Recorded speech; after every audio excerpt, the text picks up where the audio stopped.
तु गरुडाः कपितो श्रुतपत्रवतो जनानामुपराकर्थं पुनः प्रयच्छ केशवम् कृत्वा पापानि मनुजा प्रसाद बुद्धतोऽपि वा यान्ति यातनान्या केनोपायेन कथ्यताम्।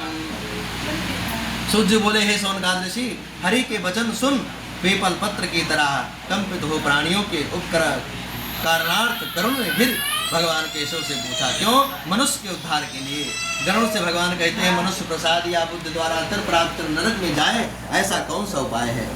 वो मुझको कहिए। संसार रूपी समुद्र में डूबे हुए तथा जो दीन हैं पाप से, जिनकी वृद्धि नष्ट हो गई है, वो विषयों में आसक्त हैं, ऐसे मनुष्य का उद्धार कैसे होता है? प्रभु, कोई शास्त्रोक्त उपाय कहिए जिन उपाय से मनुष्य सद्गति को प्राप्त होता है।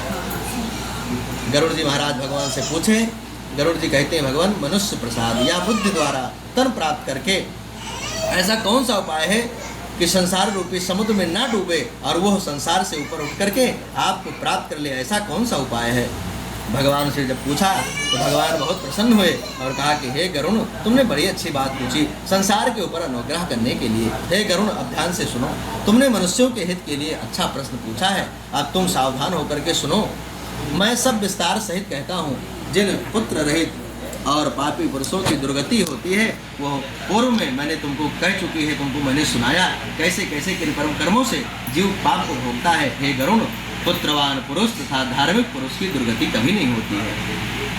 जिस पुरुष को पुत्र प्राप्ति हो जाती है और जो धार्मिक होते हैं, उन्हें उनकी कभी दुर्गति नहीं होती। अतः यदि अशुभ कर्म के योग बल से पुत्र का जन्म नहीं हुआ तो भी पुत्रोत्पत्ति के लिए उपाय करना चाहिए, अवश्य करना चाहिए। शास्त्रों में अनेक प्रकार के उपाय बताए गए हैं कि पुत्र की प्राप्ति कैसे हो, पुत्र को कैसे प्राप्त करना चाहिए। मनुष्य को अवश्य पुत्र को प्राप्त ही करना चाहिए। भगवान कहते हैं, सतचंडी विधान से सतचंडी माँ भगवती की आराधना करे, उनका पूजन करे। हरिवंश पुराण, 18 पुराण में एक पुराण है हरिवंश पुराण, जो पुत्र के लिए ही होता है। हरिवंश पुराण का श्रवण करे, भक्ति से शिव की आराधना करे, भगवान भोलेनाथ की आराधना करे। बुद्धिमान पुरुष पुत्रोत्पादन करते हैं भगवान की कृपा से, और जो भगवान की कृपा से पुत्र प्राप्त होता है वो भगवान का भक्त होता है, पिता का उद्धार करने वाला। इसलिए ब्रह्मा ने पुत्र ऐसा जिनका नाम रखा है। ब्रह्मा के पुत्र हैं नारद जी महाराज। धर्मात्मा एक पुत्र भी संपूर्ण कुल का उद्धार कर सकता है। अगर एक पुत्र भगवान का भक्त पैदा हो गया तो वो 7 पीढ़ी पहले का और 7 पीढ़ी बाद का सबका उद्धार कर सकता है, यानी 21 पीढ़ियों का उद्धार कर देता है। अगर कोई भक्त घर में जन्म ले ले, कोई भगवान का भजन करने वाला हो, तो सब पीढ़ियों का उद्धार हो जाता है। ऐसा भगवान कहते हैं कि अनाथ काल में श्रुति भी यही कहती है। इस तरह पुत्र महात्म वेदों में अनेक प्रकार से बताया गया है कि मनुष्य को पुत्र कैसे प्राप्त हो। पुत्र नहीं हो रहा है तो देव का वंदन करो, अपने पितरों को मनाओ, अपने पूर्वजों को मनाओ। जैसे पितृ दोष लग जाता है तो पितृ दोष का पूजन करवाओ। और घर में कष्ट हो रहे, कला हो रहे, पुत्र नहीं हो रहा है तो भी पितृ दोष होता है। पूर्वजों को उनको खुश करो, क्योंकि पूर्वजों की कृपा से घर में पुत्र पुत्राद का जन्म होता है। पौत्र का स्पर्श करने मात्र से देव पितृ मनुष्य इन तीनों ऋणों से मुक्त हो जाता है। इस प्रकार मनुष्य पुत्र पौत्र आदि प्रपौत्र से यमलोक का अतिक्रमण कर स्वर्ग को प्राप्त होता है। ब्रह्म विवाह द्वारा अविवाहिता स्त्री का पुत्र स्वर्ग में जाता है, और अविवाहिता किसी भी स्त्री से जो पुत्र होता है वह पिता को नरक में ले जाता है। इसलिए पहले सबसे अच्छा विवाह ब्रह्म विवाह होता है। जो पाणिग्रह संस्कार होता है उसके द्वारा जो पुत्र होता है वही पिता को स्वर्ग में ले जाता है। पड़े हुए नरक में जितने भी पूर्वज हैं, एक भी भक्त घर में हो गया तो सारे नरक में पड़े हुए सब तर जाते हैं, भगवत धाम चले जाते हैं। गरुण, इसलिए हीन जाति के पुत्र का त्याग करें। सवर्ण पुरुष में स्त्री में जो पुत्र होता है वह औरस पुत्र हो, जो कि श्राद्ध करने में पुत्रों को स्वर्ग लोक में ले जाने वाला होता है। श्री भगवान कहते हैं, गरुण, श्राद्ध से पितर स्वर्ग लोक में जाते हैं, इससे संदेह नहीं है, परंतु अन्य द्वारा पिंड देने से भी एक प्रेत स्वर्ग को गया।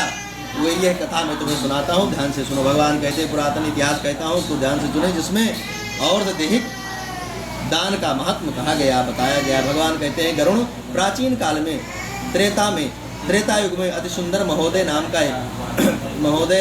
नामक पुर में भ्रुवाहन नामक एक बलवान और धर्मनिष्ठ राजा था। वह यज्ञ दान करने वाला, ब्राह्मणों का सत्कार करने वाला, शील आचार्य आदि गुणों से संपन्न था। धर्मनिष्ठ राजा वह दंडनीय पुरुष को दंड देता और उस पुत्र की भांति प्रजा का पालन करता।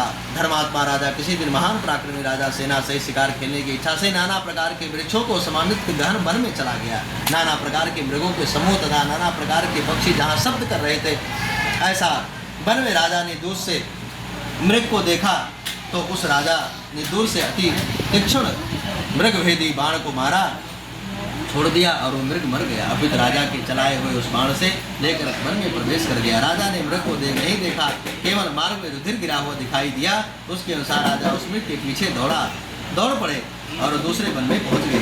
मार्ग में चलते चलते में सुधा तृषा द्वारा कंठ भूख से प्यास से राजा तड़पने लगा, विलाप करने लगा। इस प्रकार चलते चलते तालाब को देखा तो राजा ने घोड़े सहित जल में प्रवेश किया। राजा अश्व से उतर करके कमल के सुगंध को प्राप्त किया, बहुत प्रसन्न हुआ, चित्त शांति हुई। राजा ने उस समय वहाँ एक वट वृक्ष को देखा। उसकी छाया को देखते ही मन को हरने वाली उसकी विस्तृत डालों से बहुत पक्षियों के संग में शब्दायमान संपूर्ण हो रहा था। राजा बैठ करके वृक्ष का आश्रय ले लिया और बैठ गया। वहाँ राजा ने एक प्रेत को देखा। उस प्रेत की क्षुधा तृषा आदि से इंद्रियां व्याकुल थी। उस ऊंचे केश वाले, मैल शरीर वाले, कुबड़े मांस रहित भयानक प्रेत को देख करके राजा ने आश्चर्यचकित हो गया। प्रेत भी भयंकर वन में आया हुआ राजा को देखा, प्रसन्न चित्त हो गया। राजा के पास जाकर के उसने कहा कि हे राजन, आपके संयोग से प्रेतत्व को त्याग उत्तम गति को प्राप्त हो, मैंने अपने आप को धन्य मानता हूँ। प्रेत के ऐसे वचन सुन राजा बोले, प्रेत तुम ऐसा क्या कह रहे हो? काल रूप और भयानक मुख ऐसे अमंगलित प्रेत रूप को किस कर्म से तुमने प्राप्त किया, वो बताओ मुझे। तुम इस प्रेतत्व के कारण को मुझको कहो और समझाओ। और तुम कौन हो? किस दान से तुम्हारा प्रेतत्व छूटेगा, वो भी मुझसे बताइए। राजा के ऐसे वचन सुनकर प्रेत बोला, हे महाराज, मैं प्रारंभ से लेकर के प्रेतत्व का कारण कहता हूँ, जिसको सुन आप मुझ पर दया करो हे राजन, और आपके ही कारण मेरा उद्धार हो जाएगा। वैदिश नामक एक नगर था और वो संपादित से युक्त अनेक देश से प्राणियों से अनेक प्रकार रत्नों से युक्त घर, देव, मंदिर अनेक प्रकार से राजभवनों से परिपूर्ण था। देवता पूजन करते रहते। मैं जाति का वैश्य था, मेरा नाम सुदेव था। मैंने हव्य से देवताओं को तथा काव्य से पितरों को तृप्त किया है, अनेक प्रकार से दान पितरों को दिया है और अनेक प्रकार से दीन अंध कृपाणादि को मैंने प्रसन्न किया है, तृप्त किया है। इनका पुण्य करने पर भी मेरे सब सुकृत देव योग से विफल हो गए। अब तुमको सुकृत के नाश के कारण बताता हूँ। मेरे पुत्रादि संतान, हितैषी मित्र इत्यादि नहीं है जो मेरा और देह क्रिया करें जिससे मेरा उद्धार हो। हे महाराज, जिससे 16 मासिक श्राद्ध नहीं हुए उनका प्रेतत्व बना ही रहता है, इसलिए सत श्राद्ध और हो भी गए हो तब भी हे राजन, तुम मेरी और देह क्रिया करो, करके मेरा उद्धार करो, क्योंकि सब वर्णों का राजा बांधो और ऐसा कहा गया है, तुम क्रिया न कर मेरा कल्याण करो। मैं एक मणि रत्न देता हूँ जिससे मेरी सद्गति हो तथा प्रेतत्व चला जाएगा। यदि तुम मेरी क्रिया करने की इच्छा करते हो तो क्षुधा तृषा दुखों से युक्त महान कठिन दुख प्रेतत्व से छुड़ा दो और मेरा कल्याण हो जाए, तभी तो मेरा कल्याण होगा। राजा से प्रार्थना करता है, वन में मीठे फल और सुंदर ठंडा जल से है, किंतु मेरी क्षुधातुर होने पर भी फल नहीं खा सकता, तुषातुर होने पर पानी पी नहीं सकता। इस प्रकार से मुझे दुख प्राप्त हो रहा है। तुम चाहो तो मेरा ये दुख दूर हो सकता है। हे राजन, मेरे लिए तुम नारायण बलि का वेद मंत्रों द्वारा और देह क्रिया करो। बहुत सुंदर वर्णन किया श्री भगवान कहते हैं, उस राजा ने उनसे, उस प्रेत ने कहा, जिससे मेरा प्रेतत्व नाश हो जाएगा और मेरा उद्धार हो जाएगा, जिसमें कुछ संदेह नहीं है। और मैंने सुना है कि वेद मंत्रों का उच्चारण, दान देना, जीवों पर दया करना, सत्य शास्त्र का वर्णन, विष्णु की पूजा और सत्पुरुषों की सद्गति, इनका इत्यादि उपाय प्रेत योनि का नाश कर देने वाला। इसलिए मैं आपसे प्रेतत्व का नाश करने वाली विष्णु की पूजा कहता हूँ। हे राजन,